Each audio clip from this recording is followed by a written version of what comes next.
Once again జై శ్రీరామ్. ఇప్పుడు చౌరస్తా నుంచి అయితే బయలుదేరుతున్నాం. మనము వెళ్తున్నది వచ్చేసి వీరభద్రేశ్వర స్వామి సమేత శ్రీ మహాకాళీమాత భద్రకాళీమాత టెంపుల్ అంటారు. ఈ నుంచి మనం మెదక్ సైడ్ అటు సైడ్ అయితే వెళ్తున్నాము.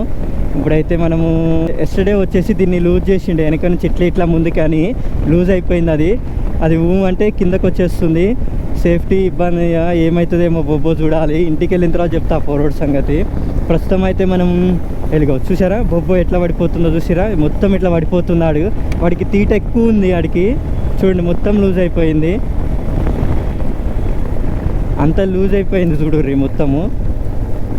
నేను అప్పటికి చెప్పిన పోరోడు ఏనా ఎందుకురా చేస్తావు అట్లా అని చెప్పేసి మొత్తం గలీజ్ చేసి పడేసిండు చూడుర్రి. మ్యాప్ లేకుండా ఏదో ఒక ఆటంకం వస్తూనే ఉంటుంది ఇలాంటి పోరోలతోటి.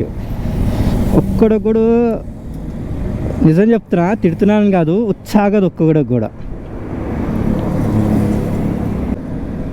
ఇక ఉండదు, నిలబడదు. ఇక దీన్ని సెట్ చేసుకొని పోవాలా. ఆడు ఏం దరిద్రపోడో ఏమో కానీ వాడు అసలు ఉత్సాగదు ఆడికి. ఇది నిజంగా వీడియో పెడతా, ఎందుకంటే వాడు కూడా చూస్తాడు ఆ పోరోడు ఎంత. ఇప్పుడు చూడు మొత్తం ఇట్లా పడిపోతే ఎట్లా అసలు. కరెక్ట్గా నేను ఐడిపిఎల్ దగ్గర అయితే ఉన్నాను, ఐడిపిఎల్కి వెళ్తున్నాను. చూడండి బొబ్బో తీసేసాను. మన ఏదైతే నావిగేషన్ ఉందో అది మొత్తం లూజ్ అయిపోయింది. ఆ పోరోడు ఎస్టర్డే చేసిన దానికి ఒక్కడ కూడా తీటాగదు అసలు. ఎంత ఉన్నారంటే ఇప్పుడు ఈ జనరేషన్లో అసలు చెప్తే వినేటట్టు ఉండాలి. అరే ఖరాబ్ అవుతుందిరా వద్దురా నాన్న అంటే లైట్ తీసుకోవాలి. మనం బాగుపడుతున్నాం అంటే ఒక్కడ కూడా ఓడవలేకపోతాడు. నిజం చెప్తున్నా, అసలు ఇలాంటి వాళ్ళని ఏం చేయాలో కూడా తెలియదు నాకు. జై శ్రీరామ్. మీరే చెప్పండి, ట్రావెలింగ్ టైంలో వెళ్ళేటప్పుడు ఇలాంటి ఇష్యూ అయితే ఎంత మనకి ఒక నమ్మకం ఉంటుంది, ఆటంకాలు రావద్దు అట్లా ఇట్లా అని చెప్పేసి. ఇలాంటివి జరిగితే ఎట్లా అనిపిస్తుంది, అది సెట్ అయ్యేదాకా మనసు ఒప్పుకోదు మనకి. ఇప్పుడైతే ఇంకా కుత్బులాపూర్ అయితే వెళ్ళాలి మనం. చూడండి మహేశ్వర దేవాలయం, సూర్యను కాలనీ మధుర నగరం. దాదాపు మనం ఒక 20 కిలోమీటర్సా 15 మినిట్స్ 10 మినిట్స్ వచ్చి ఉంటాము. ట్రాఫిక్ అయితే మార్నింగ్ చాలా ఉంది. ఆ బొబ్బో లేకపోయేపాటికి ఎంత దూరం వెళ్ళామో కూడా తెలియట్లేదు. అది ఒకటి ఎక్కడో పడిపోయింది, మరి ఎక్కడ పడిపోయిందో ఏదో ఒకటి కోల్పోతూ ఉంటాను నేను ట్రావెలింగ్ టైంలో. ఇప్పుడు కూడా అదే అయింది అనుకోండి. ఇప్పుడు నాకు తెలిసి నేను జీడిమేటల దగ్గరికి వచ్చేసి ఉంటాను. అంతా జీడిమేటలు అయితే వచ్చేసినాము, ఎందుకంటే మా ఓల్డ్ సార్ వాళ్ళు ఇక్కడే ఉండేది, దాన్ని బట్టి కనిపెట్టిన. సూర్యారామమే ఏమో ఉంది ఇక్కడ. మల్లారెడ్డి మదర్ చైల్డ్ కేర్ అంట, మల్లారెడ్డి ఇన్స్టిట్యూట్స్ మైసము ఉంటుంది.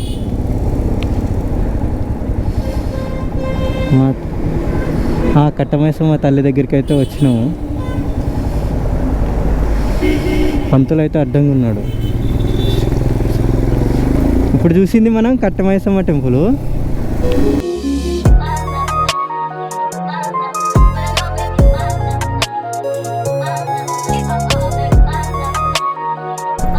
కొంపల్లి ఇటు వెళ్తాము, మియాపూర్ రైటు, గండిమైసమ్మ స్ట్రైటు.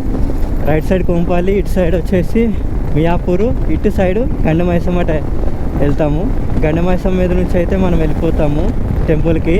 చూసారుగా నేను మ్యాక్సిమం స్పీడ్ మెయింటైన్ చేస్తున్నా. తొందరగా వెళ్ళి రీచ్ అయిపోయామనుకోండి మనము బొంతపల్లి వీరభద్రేశ్వర స్వామి భద్రకాళి అమ్మవారి ఆశీస్సులు దర్శనం చేసుకుంటే మనకి ప్రాబ్లం ఉండదు. మ్యాక్సిమం బస్సులు ఉంటాయి మనకి, కాకపోతే 2-3 అవర్స్ పట్టిద్ది బస్సులు అయితే. మన బైక్ మీద కాబట్టి మనకి 30 మినిట్స్ లేదా 45 మినిట్స్లో అయితే మనం వెళ్ళిపోతాము టెంపుల్కి, బొంతపల్లికి. కరెక్ట్ పొజిషన్లో ఉన్నాయని అనుకుంటున్నాను నేను. ఎందుకంటే నేను 5 ఇయర్స్ తర్వాత మళ్ళీ బొంతపల్లి సైడు వ్లాగింగ్ కోసం రావడం. మార్నింగ్ పెట్రోల్ బంకుల్లో ఊబరు, ఓలా ఇవన్నీ కార్స్ అన్ని వెహికల్లో ఉంటాయి కదా. ఎంత టైం పడుతుందో ఇటు నుంచి. నేను కొంచెం దూరం వెళ్ళిన తర్వాత బండి ఆపి ఒకసారి మన నావిగేషన్ చూసుకోవాలి. కరెక్ట్ నావిగేషన్ ఉందా లేదా అని. ఎందుకంటే మళ్ళీ నావిగేషన్ దాటి వెళ్ళిపోయినామంటే యూటర్న్ తీసుకొని వెళ్ళాలి. మన ఛానల్ని మన ఛానల్ని సబ్స్క్రైబ్ చేసుకోండి. నేను ప్రతిసారి మర్చిపోతున్నాను. ధనా వ్లాగ్స్ మన ఛానల్ని గ్రోత్ చేసి ఇంకా ఎదిగేలాగా చేయండి. ఏం లేపిర్రా నాయన, ఎన్నెన్ని ఫ్లోర్లు ఇవన్నీ? 40 ఉంటుందా ఫ్లోరు? 40 ఉంటుంది. మొత్తం సిటీ అవుట్స్కట్స్లో వ్యూ చూపిస్తా చూడండి. ఇదంతా ఎయిర్పోర్ట్కి సంబంధించింది అనుకుంటా. చూడండి, మెదక్ 59 కిలోమీటర్ ఉంది. Air force academy. ఇగో ఇదంతా ఎయిర్ ఫోర్స్ అకాడమీ చూడండి. ఎయిర్ ఫోర్స్ రూట్ అది అకాడమీ అంతా.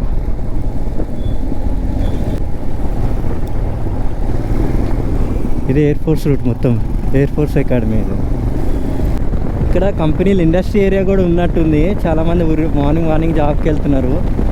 గూడమ్స్ ఉన్నాయి, పెద్ద పెద్ద గూడమ్స్ కూడా. నమ్మా చలి పుడుతుంది, రియల్గా చలి పుడుతుంది నాకు ఇప్పుడు. అంటే మొత్తం ఇక్కడ మంచు చెట్లు ఉండడం వల్ల అనుకుంటా చలి పుడుతుంది బ్రో. ఎండాకాలంలో చలింది. ఇందాక అక్కడ నుంచి వచ్చినప్పుడు వేడిగుండే, నాకు అంతా అక్కడ నుంచి వచ్చినప్పుడు వేడిగుండే. మళ్ళీ ఈడ మనం వచ్చేసినాం బొంతపల్లి. నేను రన్నింగ్లో వచ్చేసిన, గోప్రో వచ్చేసి ఆఫ్ అయిపోయినట్టుంది ఆడ నుంచి. చూడండి, ఇదే చూపిస్తాం మీకు. బొంతపల్లి ఆడ బోర్డు ఉంది బొంతపల్లి అని. ఇదే బొంతపల్లి, మనం చూసింది బొంతపల్లి. ఆడ బోర్డు ఉంది. వీడియో నుంచి మొత్తం ఇట్లా లోపలికి. ఇంక ఇదంతా విలేజ్ ఉంటుంది మొత్తం. ఇక్కడ నుంచి స్లో వెళ్ళాలి. ఈ నుంచి మనకి చూపిస్తుంది కదా కిలోమీటర్స్, 3-4 కిలోమీటర్స్ చూపిస్తుంది. ఈ నుంచి మనకి 3 కిలోమీటర్స్ చూపిస్తుంది ఈ విలేజ్ లోపలికి, బొంతపల్లి. మార్నింగ్ మొత్తానికైతే బొంతపల్లి వచ్చాము. కరెక్ట్ 6:57 కల్లా వచ్చేసినాం. 6:57 కల్లా. ఇంకా స్పీడ్గా వస్తుండే కానీ ఆగడం, అక్కడక్కడ ఆగడం వల్ల అట్లా అయ్యింది మొత్తం. ఇక్కడ కూడా ఇండస్ట్రీ ఏరియా ఉంది. అప్పుడు బండి షేక్ అవుతుంది గతుకుల్లో. ఇంతకుముందు ఎప్పుడు ఇట్లా వైబ్రేషన్ అవ్వలేదు. ఇదంతా బండి అంతా వైబ్రేషన్ ఇప్పుడు అవుతుంది గతుకుల్లో వెళ్తుంటే. ఆహా, కళ్ళు ఉంది భయ్య. బొంతపల్లి గీత పారిశ్రామిక సంఘం అంట. కళ్ళు గౌడ్ సంఘమా? 400 రూపాయలు కలుకుండా అంట ఒకటి. ఎవరు తాగుతారు? తాగేవాళ్ళు తాగుతారు. కళ్ళు దొరకట్లేదు కాబట్టి రేటు ఉంది, లేకపోతే బోరింగ్ తక్కువ రేటుకి వస్తుండే.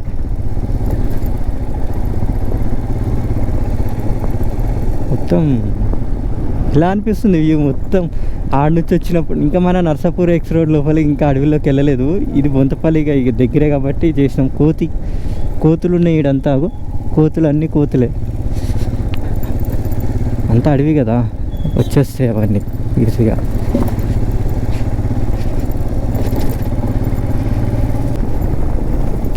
అదే మెయిన్ టెంపుల్. ఈడ రేణుక ఎల్లమ్మ దేవాలయం ఉంది. ఈడ వీరభద్రేశ్వర స్వామి టెంపుల్. ఈ నుంచి 1 కిలోమీటర్ ఉంది వీరభద్రేశ్వర. ఇదే భద్రకాళి సమేత వీరభద్రేశ్వర స్వామి వీరన్న గూడెం.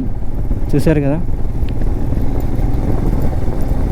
ఈ నుంచి ముందుకు వెళ్ళాలా, ఇక్కడికే వస్తుంది మనకి.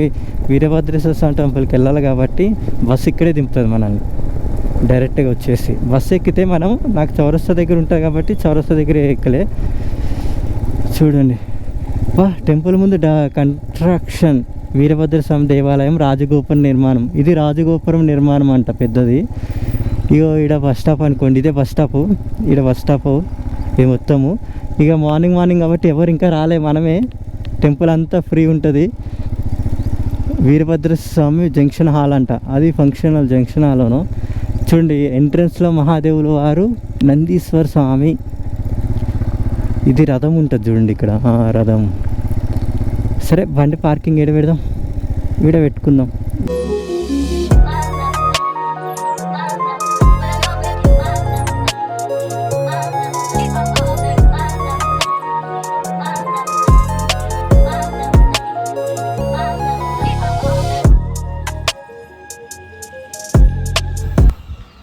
టెంపుల్లోకి అయితే వెళ్ళే గోపురం ఇది, ఫస్ట్ గోపురం అంటారు కదా. ఇప్పుడు లోపలికైతే వెళ్తున్నాము. నిర్మించిన విధానం అయితే చూద్దాం. డోర్స్ కూడా చూసారు కదా, డోర్స్ కానీ పైన అలంకరణ ఇదంతా. టైమింగ్స్ వచ్చేసి గుడి సమయం అయితే చూడండి, ఉదయం 7 నుంచి ఉంది, సాయంత్రం 4 నుంచి ఉంది. ఓకేనా. భద్రకాళి సమేత వీరభద్రేశ్వర స్వామి. ఇక్కడైతే కాలు కడుక్కోవడానికి మనం లోపలికి రాగానే ఇటు పక్కన లెఫ్ట్ సైడ్లో అయితే ఉంటుంది. అటు సైడ్ ప్రసాదం కౌంటర్లు అవన్నీ ఉంటాయి. చూసారు కదా, మనం రాగానే లోపల ఈడ కోనేరు ఉంటుంది. ప్రస్తుతం అయితే నీళ్ళు లేవంట కోనేరులో, కళ్యాణ్ కట్ అంటారు. ఈడొచ్చేసి హోమం జరుగుతుంది. ఇది టెంపుల్ వ్యూ మొత్తము మీకు కనపడుతుందంతా టెంపుల్ వ్యూ. చాలా పీస్ఫుల్గా ప్రశాంతంగా.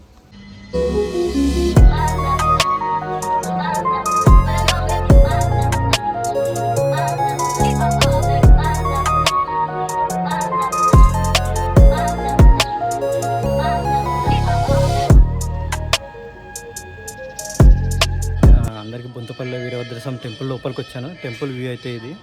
లోపలికి వచ్చిన తర్వాత కౌంటర్స్ అవన్నీ ఉన్నాయి. లోపలైతే భక్తులు ఇంకా వస్తారు ఇంత మార్నింగ్ కాబట్టి. లోపలికి అయితే దర్శనం చేసుకుని బ్లాగ్ అయితే చూపిస్తాం. మన ఛానల్ సబ్స్క్రైబ్ చేసుకోండి, షేర్ చేయండి ఫ్యామిలీ అందరికీ. ఓల్డ్ 400 years హిస్టరీ కూడా చెప్తాను మీకు.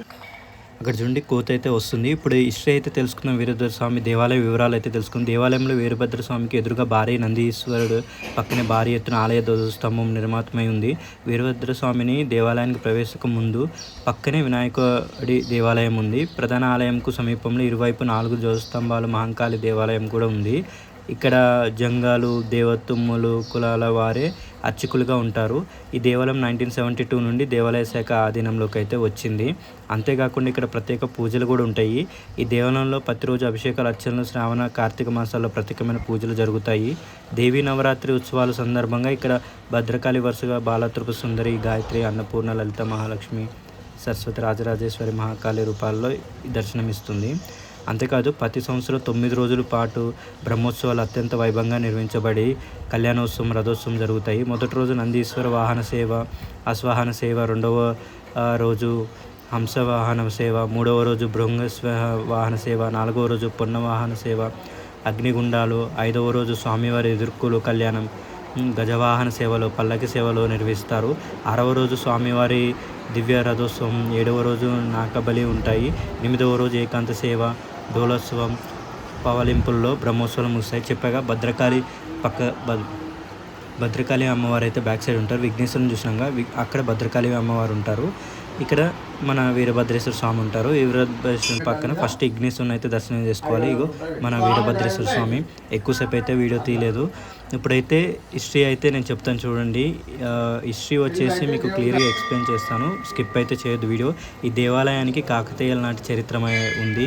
పురాణాల ప్రకారం గతంలో ఇక్కడ చిన్న ఆలయం ఉండేది. ఒకరోజు రాత్రి ఒక కాపరి ఆలయం ముందు నుంచి వెళ్తుండగా ఎవరో పిలుస్తున్నట్లు వినిపించి వెనుకకు చూస్తే వీరభద్ర స్వామిని కనిపించాడు. తనకు ఆ ఆలయం ప్రదేశం ఇష్టం లేదని తనని వేరొక ప్రదేశానికి మార్చమని వీరభద్రస్వామి కోరగా స్వామిని తన భుజాలపై కూర్చోబెట్టుకొని కొన్ని కిలోమీటర్ల దూరం నడిచి వెళ్ళిన తర్వాత స్వామిని ప్రస్తుత ఆలయ ప్రదేశంలో ప్రతిష్ఠించారు. ఇప్పుడు చూసారుగా వీరభద్రస్వామి అక్కడ. వెనుక తిరగకుండా ఇంటికి వెళ్ళాలని ఒక ఇలా తిరిగి చూస్తే శిల్పంగా మారిపోతామని కాపరికి చెప్పాడు. కాపరి తొందరపడి వెళ్ళిన తర్వాత వెనుకకు తిరిగి చూసిన వెంటనే శిల్పంగా మారిపోయాడు. ఆ శిల్పం మారిన కాపరి విగ్రహం గ్రామంలో ఉందంటారా, అది ఎక్కడుందో మనకు కూడా తెలియదు. కొన్ని రోజుల తర్వాత పూజారికి, గ్రామ పెద్దలకు కల్లో కనిపించి స్వామి తనకు ప్రదేశంలో ఆలయం నిర్మించమని చెప్పారు. వీరభద్రేశ్వర స్వామి ఆలయం ప్రస్తుతం పెద్ద దేవాలయంగా నిర్మించబడ్డది. మనకి చెప్పంగా భద్రకాళి మాతకు ప్రత్యేకమైన పూజలు, శ్రావణ, కార్తీక మాసాల్లో ప్రత్యేకమైన పూజలు అయితే చేస్తారు. ఇక్కడే చేస్తారు. ఇక్కడ అందరూ భక్తులు అయితే అటు ఇటు కూర్చుంటారు. అమ్మవారు దర్శనం చేసుకోండి. అమ్మవారిని అయితే చూడండి.